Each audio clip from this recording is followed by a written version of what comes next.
Morning students, आज हम English के बारे में कुछ नॉलेज लेंगे।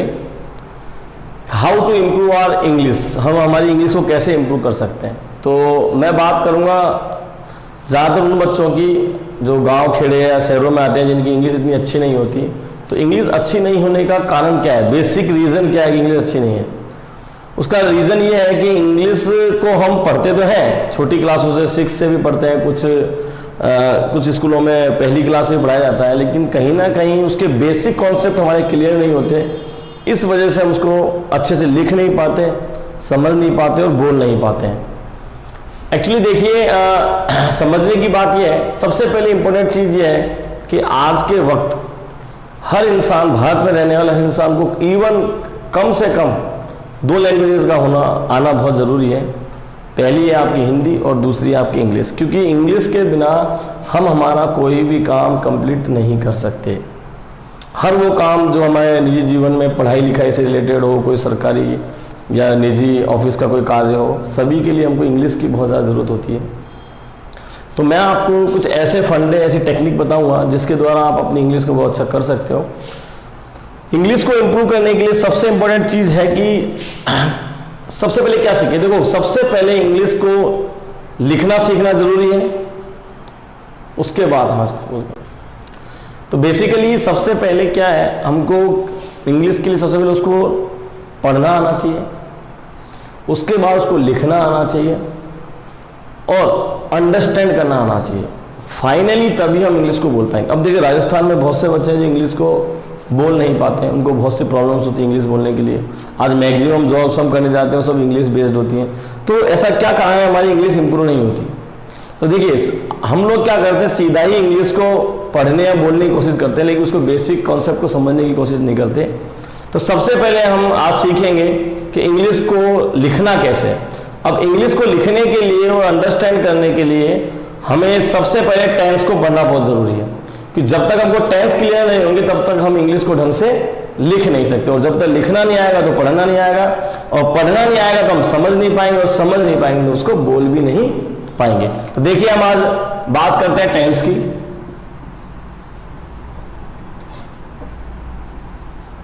टेंस,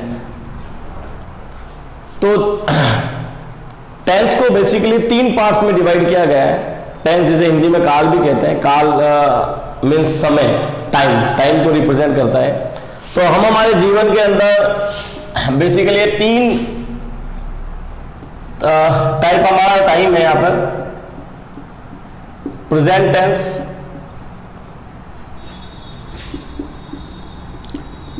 पास्ट टेंस और फ्यूचर टेंस।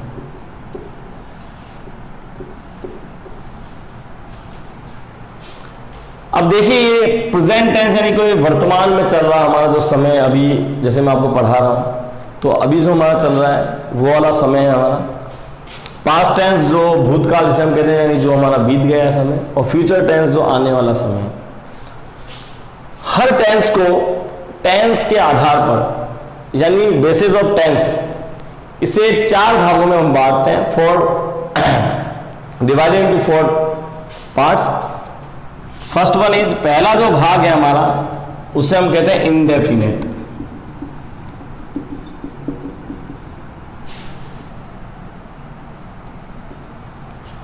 दूसरा हमारा है कॉन्टिन्यूअस।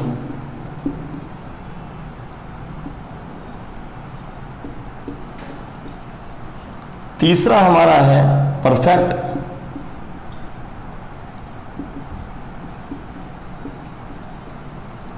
और चौथा हमारा है परफेक्ट कंटिन्यूअस।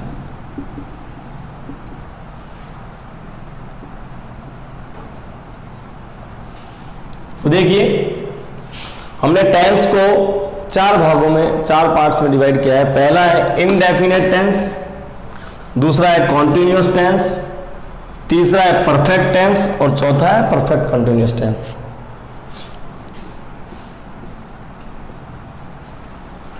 तो ये जो तीनों हमारे टेंस हैं, इनको सभी को इन 4 पार्ट्स में डिवाइड करते हैं। जैसे कि प्रेजेंट अगर होगा तो present indefinite, present continuous, present perfect और प्रेजेंट परफेक्ट कंटिन्यूअस। पास्ट होगा तो past indefinite, past continuous, past perfect और पास्ट परफेक्ट कंटिन्यूअस। और इसी तरह से फ्यूचर होगा तो future indefinite, future continuous, future perfect और फ्यूचर परफेक्ट कंटिन्यूअस। अब ये तो है टेंस, यानी कि इस टाइम को रिप्रेजेंट करने का इंग्लिश में एक तरीका।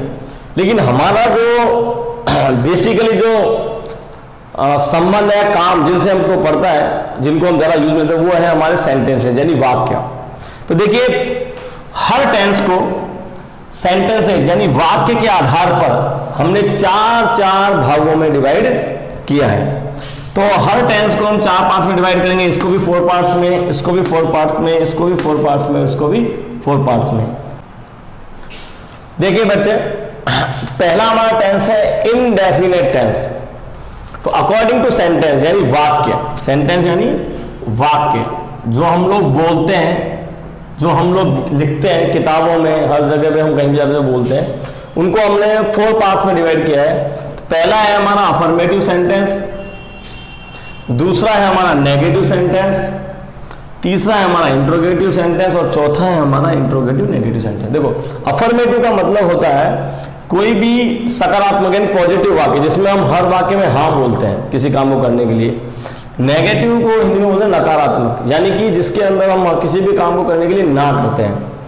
तीसरा हमारा इंट्रोगेटिव, इंट्रोगेटिव वो सेंटेंस है जो ज्यादातर हम पूछते हैं, जिसमें हम प्रश्न पूछते हैं यानी क्वेश्चंस करते हैं लोगों से।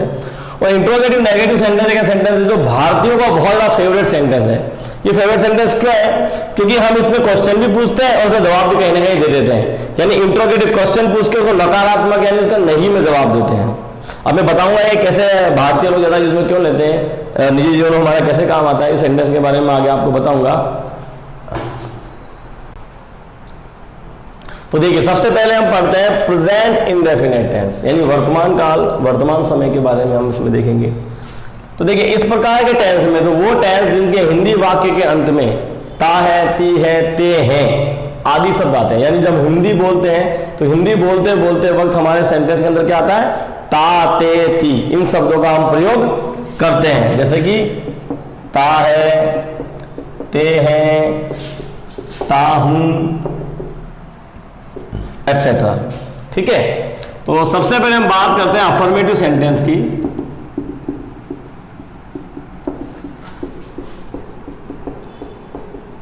यानी कि सकारात्मक पॉजिटिव सेंटेंस की जब बात करते हैं तो इसका जो फॉर्मूला है, वो फॉर्मूला क्या होता है? सबसे पहले सब्जेक्ट, उसके बाद आएगा वर्ब का फर्स्ट फॉर्म यानी मेन वर्ब का फर्स्ट फॉर्म, उसके साथ एस या E S plus object.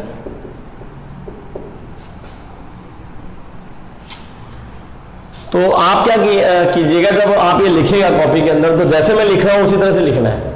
Actually देखो ये टेंस हम जो पढ़ रहे हैं ना, ये ना केवल हमारे स्कूलिंग लाइफ में बल्कि हमारे कंपटीशन एग्जाम में सभी में आते हैं। और अगर इनका कॉन्सेप्ट हमारा क्लियर होगा तो हमें क्या होगा, हमारी स्कूलिंग जो एजुकेशन है प्लस हमारे कंपटीशन एजुकेशन जो हम स्कूलिंग के कॉलेज के बाद करते हैं उसमें बहुत काम आती है हमारे। तो देखिए हमें कह रहे हैं पहले सब्जेक्ट, यानी सब्जेक्ट का मतलब मेन जो कार्य कर रहा है सब्जेक्ट करता। फिर है वर्ब की यानी मेन वर्ब की फर्स्ट फॉर्म, उसमें एस लगाएंगे या ईएस लगाएंगे प्लस ऑब्जेक्ट। तो देखिए अब जो सब्जेक्ट क्या है, तो सबसे पहले हम सब्जेक्ट की बात करते हैं। तो 2 प्रकार के सब्जेक्ट्स होते हैं। पहला हमारा है सिंगुलर यानी एक वचन, जिसे हम बोलते हैं, जिन्हें हम कहते हैं ही, सी, इट और नेम। ही जो है इसका प्रयोग हम किसी पुरुष पुल्लिंग के लिए करते हैं, सी स्त्री स्त्रीलिंग के लिए, गर्ल्स महिलाएं, इट किसी निर्जीव वस्तु के लिए हम करते हैं, जैसे टेबल, कुर्सी, पंखा, मकान, जो भी कोई निर्जीव चीज हो। और नेम किसी का भी नाम हो, जैसे आपका नाम, मेरा नाम, किसी बिल्डिंग का, स्कूल का, शहर का नाम हो, वो ये उसमें आते हैं। तो इनको हम बोलते हैं सिंगुलर यानी एक वचन। दूसरा हमारा जो सब्जेक्ट है वह है बहुवचन, सॉरी प्लूरल, जिसे हम बोलते हैं बहुवचन।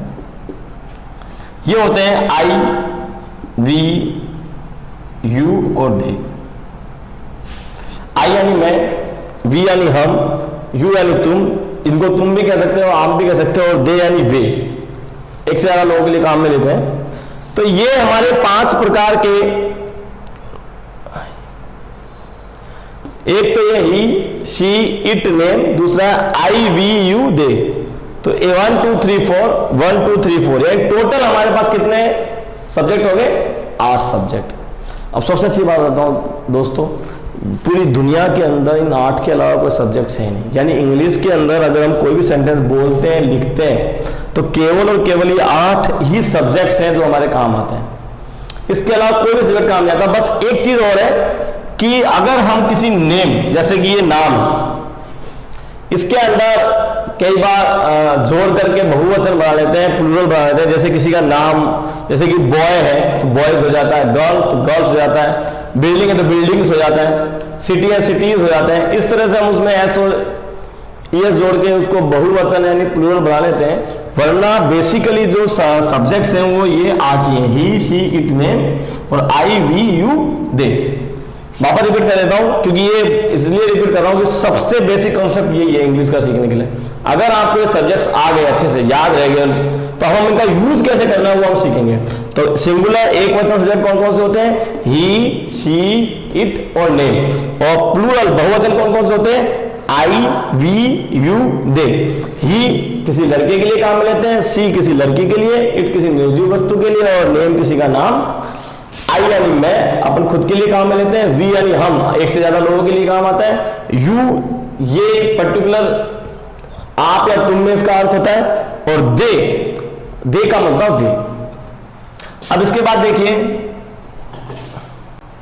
देखिए दोस्तों, अफर्मेटिव सेंटेंस की हम बात करते हैं तो हमारा फॉर्मूला मैं थोड़ी देर बता रहा, सब्जेक्ट वर्ब की फर्स्ट फॉर्म के साथ एस या ई एस प्लस ऑब्जेक्ट। तो इसको, इस फॉर्मूले को सेटिस्फाई करने के लिए, इसके अकॉर्डिंग सेंटेंस बनाने के लिए हमको बेसिकली 3 रूल्स का आना बहुत जरूरी है। पहला हमने देखा था, मैंने आप सब्जेक्ट के बारे में बताया तो सिंगुलर एक वचन, ही, शी, इट, नेम, इसके साथ में वर्ब की जो फर्स्ट फॉर्म है ये वाली, इसमें हम एस या ई एस का यूज करते हैं। यानी कि वर्ब की फर्स्ट फॉर्म के अंदर एस या ई एस लगा सकते हैं, लेकिन इसके अंदर हम क्या लगाएंगे?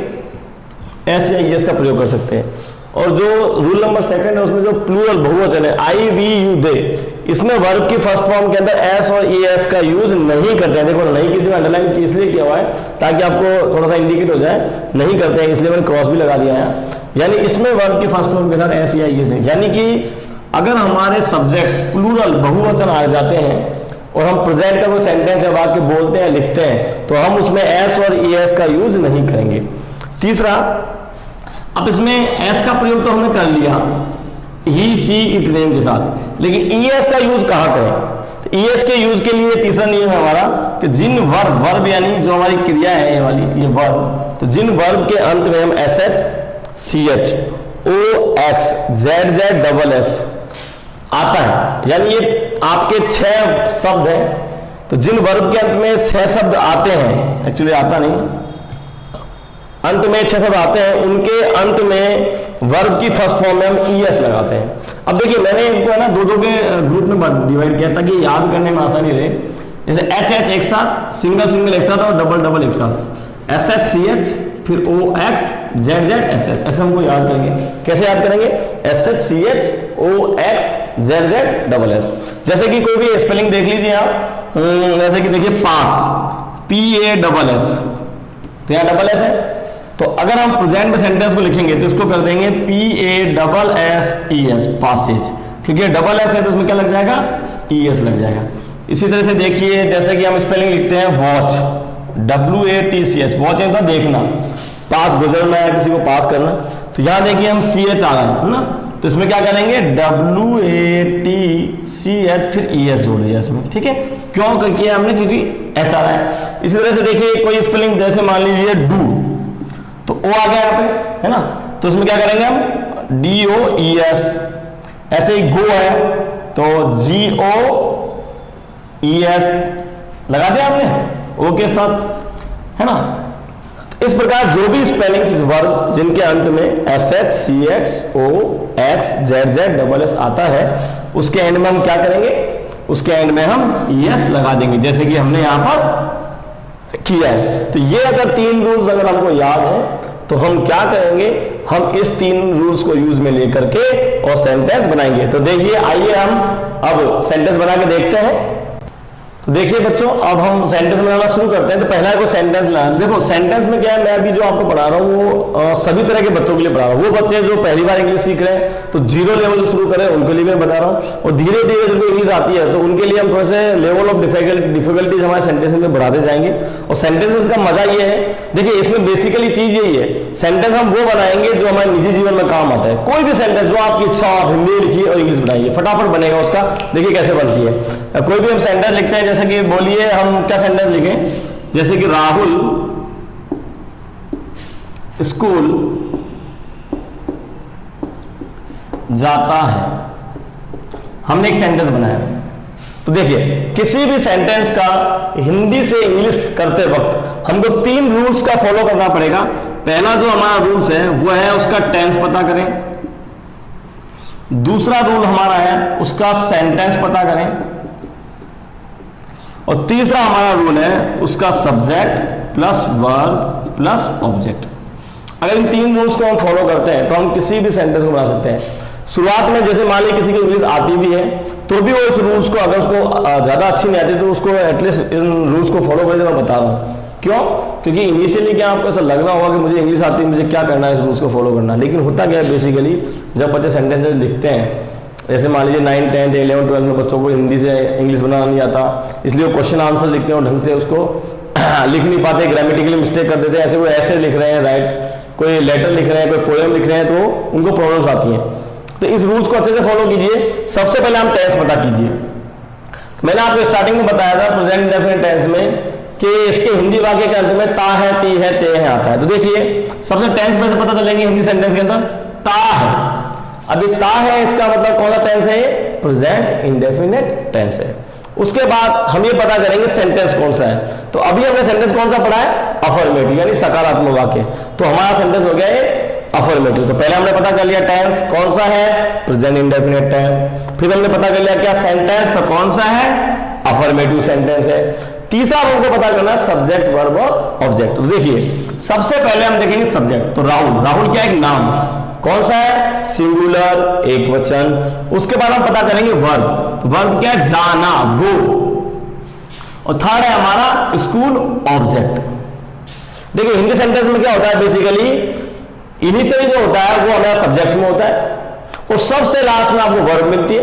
लेकिन ये हमेशा ऐसा नहीं कि हर सेंटेंस में ऐसा होगा, ये छोटे सेंटेंस में ऐसा होता है। हाँ, लेकिन 99% सेंटेंस में ऐसा होता है, 90% में ऐसा होता है। मतलब बड़े सेंटेंस है तो कंजक्शन लगा के बड़ा कर दिया, थोड़ा वो अलग होगा, बनाने के तरीके बहुत सारे अलग अलग है। हमने लेकिन छोटे सेंटेंस से शुरुआत की है। और तीसरा हमारा ऑब्जेक्ट। तो देखिए अब हम क्या एक नई चीज देख रहे हैं कि इंग्लिश सेंटेंस का रूल्स क्या है, सब्जेक्ट वर्ब ऑब्जेक्ट। और हिंदी सेंटेंस का रूल क्या होगा, सब्जेक्ट ऑब्जेक्ट वर्ब, यानी कि ये वाइस वर्सा, उल्टा हो गया। यहाँ वर्ब पहले आती है फिर ऑब्जेक्ट आता है, या पहले ऑब्जेक्ट आता है फिर वर्ब आती है। तो देखिए हम इसको कैसे चेंज करेंगे।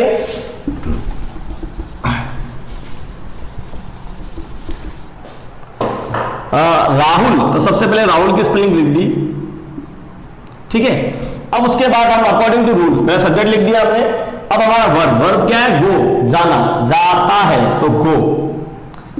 अब मैंने आपको बताया था रूल नंबर 1, 2, 3 जो बताए थे कि अगर हमारा सिंगुलर है तो उसमें एस या ईएस लगाएंगे वर्ब की फर्स्ट के साथ। और अगर हमारा सब्जेक्ट प्लूरल है, बहुवचन है, तो एस और ईएस नहीं लगाएंगे। तो हम यहाँ क्या देखते हैं, हमारा सब्जेक्ट क्या है, सिंगुलर, क्योंकि किसी का नाम है। तो वर्ब की फर्स्ट फॉर्म में क्या लगाएंगे, एस या ईएस। अब यहाँ एस लगेगा ईएस, ये हमको देखना होगा। तो मैंने आपको रूल नंबर 3 बताया था कि जिन वर्ब के अंत में SH, CH, OX, Z, SS आता है उनकी वर्ब के अंत में क्या लगा देते हैं, ईएस। तो यहाँ देखिए हमारे साथ क्या है, ओ, तो हम क्या लगा देंगे इसके अंदर, ईएस। तो ये बन गया गोज। अब उसके बाद हम क्या बनाएंगे इसमें, स्कूल। तो इसमें एक प्रीपोजिशन लगता है जिसको हम बोलते हैं टू, जिसको हम कहते हैं प्रीपोजिशन। प्री यानी होता है पहले, पोजीशन यानी स्थिति, जो हमारे किसी ऑब्जेक्ट की स्थिति को बताता है। वैसे इसको यूज हिंदी में हम लेते नहीं है, लेकिन इंग्लिश में, हिंदी में इसका अर्थ होता है को या का।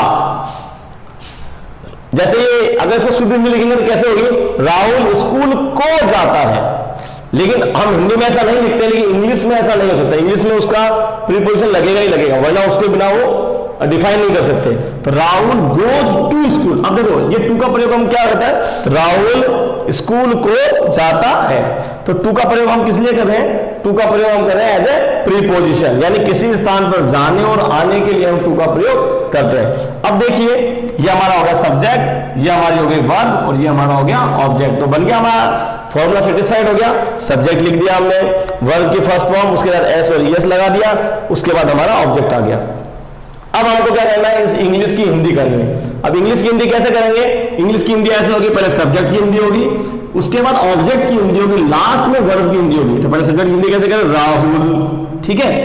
अब ऑब्जेक्ट की हिंदी क्या है हमारा, स्कूल। तो राहुल स्कूल, देखिए जैसे हम ये करें, राहुल स्कूल को जाता है, तो राहुल स्कूल को जाता है। अब ये है जो शब्द है ये इस ईएस के अंदर ही आ गया, गो यानी जाना, तो जैसे जाता है तो वो ईएस के, क्योंकि वर्ब की फर्स्ट फॉर्म के साथ क्या लगा रहे हैं हम, एस या ईएस। तो कैसे होगा, राहुल स्कूल को जाता है या राहुल स्कूल जाता है, ये हमारी इसकी हिंदी होगी। तो ऐसे हमको क्या करना होगा, एक सेंटेंस से मल्टीपल सेंटेंस बनाने होंगे, लेकिन नियम क्या ध्यान रखना है, सबसे पहले उसका टेंस पता करना है, उसके बाद उसका सेंटेंस पता करना है, उसके बाद सब्जेक्ट वर्ब ऑब्जेक्ट पता करना है। सबसे पहले पता किया राहुल, उसके बाद स्कूल जाता है। देखो दोस्तों, मैंने आपको ये 5 सेंटेंसेस दिए, ये आपका एक तरह का असाइनमेंट और होमवर्क है, जिसके अंदर मैंने थोड़े छोटे सेंटेंस, थोड़े नॉर्मल सेंटेंस भी जो नई शुरुआत कर रहा है उसके लिए भी दिया है, और थोड़े से ऐसे सेंटेंस भी दिए जो निजी जीवन में हमारे काम आते हैं। जैसे कि राहुल बाजार जाता है, रेखा टीवी देखती है, राम और श्याम मैदान में खेलते हैं, हम अपना होमवर्क करते हैं, वे सभी अखबार पढ़ते हैं। सिंपल सेंटेंस है, आपको वही करना है जो मैंने रूल्स बताए हैं, सब्जेक्ट वर्ब ऑब्जेक्ट का पता करना है, टेंस का पता करना है और सेंटेंस का पता करना है, और ये सारे क्वेश्चंस आपके हो जाएंगे। बस दिक्कत एक आएगी आपको, स्पेलिंग्स, इनकी स्पेलिंग्स आपको आती नहीं है या नहीं आती, तो वोकैब आपको स्ट्रॉन्ग करनी होगी। तो मैं कुछ ही दिनों में अपने अगले वीडियो में आपको वोकैबुलरी भी पीडीएफ की फॉर्म में डाल दूंगा, कुछ वोकैबुलरी जो आप याद कर सकते हो, और बेसिकली आप इनको सेंटेंस करने हैं। ठीक है दोस्तों, थैंक यू वेरी मच। इस वीडियो को अच्छे से पढ़िएगा, देखिएगा, और मैं गारंटी लेता हूँ अगर आपने इस वीडियो को अच्छे से पढ़ लिया, देख लिया, तो आपकी इंग्लिश में बहुत ही जल्दी अच्छी कर दूंगा। Thank you very much.